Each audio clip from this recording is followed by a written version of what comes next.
of the denominator, then you have to do long division first, and then you would go through this process.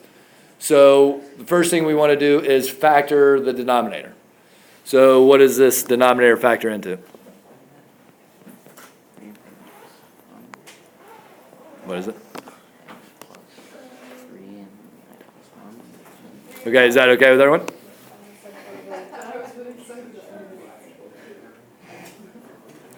Is that okay? So for every factor in the denominator, we're going to get one more fraction to have to deal with. Okay? So, and on this first section, we're just like setting it up. So that means there is some A and some B that make this statement true. Is that okay? And we're not going to solve this one, we're going to wait, but does that make sense? Like, does everyone see where everything came from? Okay, well, yeah, since that's addition and that's multiplication, how would that work?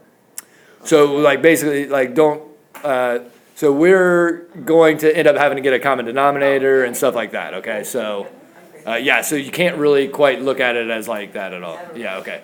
So it's not that we're straight breaking it apart, okay? But yeah, definitely ask about this stuff. It's kind of weird, for sure. We have time, can we write steps down again, or like Yeah, unnecessary yeah. or something? Sure. I put one factor down. Obviously, I did put thank you. that, I got the factor denominator, and that makes sense. And I got. Okay, well then for every factor found in the denominator, you need a fraction. And that's pretty good. That's about how far we need to be right now.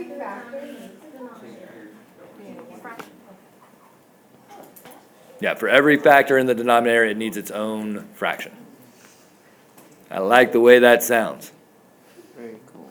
Wait, we're moving on to a new one. Yeah, this is a different one. That's all we're doing right now in this first section, just like setting them up. And then we'll definitely solve one.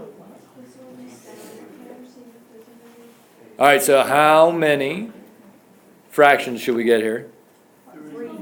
3, okay. So it's going to be A and B and then C. Okay, now this is weird because it's a repeated factor. Okay, so this is going to be kind of weird. So one of them is that, and that makes sense. But then the next one would be that. And then the third one would be that. So I don't know the answer to why this guy Bernoulli and this other guy Euler like said to do it. And then, because I'm telling you. Yeah, like, I mean, like, just say, okay, that sounds good, dude. I mean, I guess we could go through and prove it. Yeah, we could go through and prove it, but I have no idea how to prove it, so. They did it for us. They did it for us. It's passed the test of time. Some things you should just accept. Like, who wants to prove the chain rule works, you know? All right, so does that make sense, that we're, like, that's how we would set it up? All right, so let's solve one then. So I'm looking at number 8. No, eventually they'll get more, but for right now, that's all we gotta do. 288. Yeah, we're on 288, number 8 here.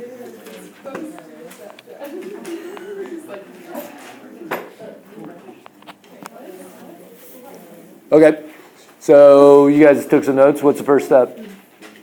All right, factor the denominator. So then what's this factor into?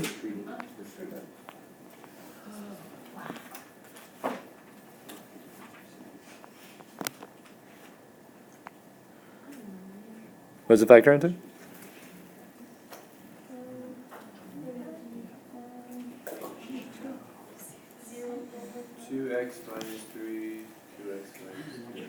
One's plus, right? And then the other one's minus, right? Difference of squares? Yeah.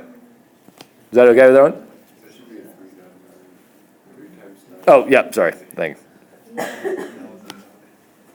Thank you. Is that okay? Right, that's it? Okay, so then we're saying it's A over what? And B over Okay? Are we gonna get to find these A and B's? Yeah, that's what we're gonna do right now.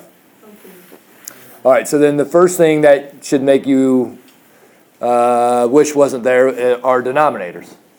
So now we do have an equation. Let me first say that. So this is an equation, so like I don't want these denominators anymore because that makes it too difficult. So then what can we do? Multiply by what? So it can be 2x plus 3 denominator gets multiplied by 2x plus 3. All right, so we multiplied everything by 2x plus 3. That'll give you 2x plus 3 as your denominator. Because that one's 2x minus 3 on that side, and that one, they're all different, you can't multiply by one thing. All right, so then we should do two things then, right? How do you multiply the whole, like, the first, fractions up to the top number? So remember, you can multiply it by anything at any time as long as you do it to every single term. And so we're doing this because we don't want a denominator. When we do this though, like, the A is gonna be 2 positives and 1 negative, the B is gonna be 2 negatives and 1 positive, so like, does it work? I'm not sure what you mean by that. Yeah, that's fine. How about we do this and then ask a question after we do this move? All right, so what happens when we multiply by these two things? What happens to the left-hand side? So then what's left? One. 1, okay. And then what about the next term? What does that become?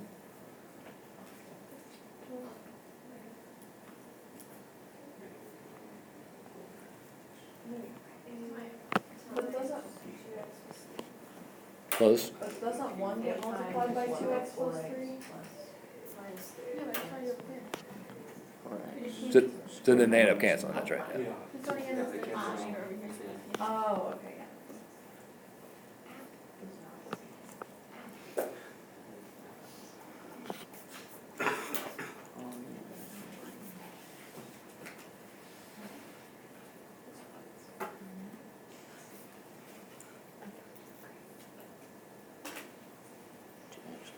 Two x plus 3. All right, so is there any questions about why this is the same as what's above it? And then does that answer your question? Okay. All right. I just expected it all to get out, that's why I was. Okay. Oh, never mind, I get it. So all right, so is everyone happy right now? So do you, okay, never mind. Okay, so now, here's the thing about this equation. It is true for all x values. It's true for all x values. Okay, we are trying to find a and b. But if it's true for all x values, then that means any x value you create will work. So what would be and remember, we're trying to make this simpler and find a and b. It'll take us a couple steps. So if you're allowed to make up any x value you want, what's a good one for this problem? So if we plugged in 0, we would have we'd have 1 equals negative 3a plus 3b. Okay? And then and I'm not writing that down right now. So if you did that, that would be okay. And so then what else could you do then? What do you mean you can plug in any x? Like, You just start plugging in a random. like it can be any number? That's right.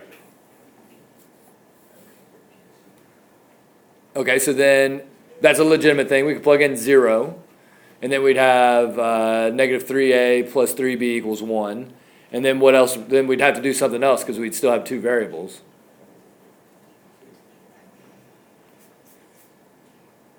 Well, okay, so we'd make up another one, maybe 1. And then it would be, what would that be? Negative 1a plus 5b equals 1. And then you could do system of equations. And eventually we will have to do system of equations, but we don't actually have to do that here.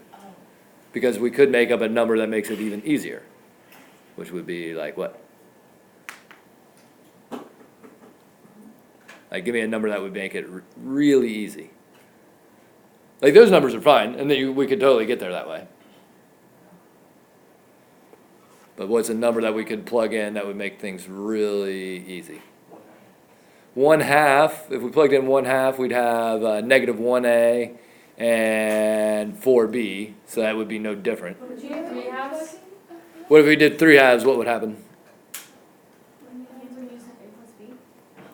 So she wants to do, what if we said x was 3/2?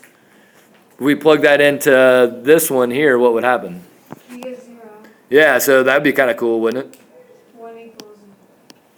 Right, so it'd be 2 times 3/2 minus 3 plus b. So we could have done 0. You guys are fine. Like, that's a good thing to do, but this is even easier, don't you think? So like, so does everyone see how that makes a 0? Because 2 times 3/2 is 3, 3 minus 3 is 0, so then it'd be 1 equals 0a plus, what would it be? 6b. And so then really we'd have 1 equals 6b, so b equals 1/6. Okay, well, so we don't actually have to do that on this one. You will in the long run. Then couldn't you just do negative 3 now? So yeah, if we did, and you guys are gonna have to tell me what it is because I'm gonna lose my thing here. So then it would be, if we did, right, negative 3/2, and I do it like this so I know what I've decided to do. So that would be, what is it? It's 2, and which is this? Is this the minus 3? Okay, and then plus 3, okay. All right, so then, right, I'm not gonna go through it this time, but now the b is 0. So then we have 1 equals,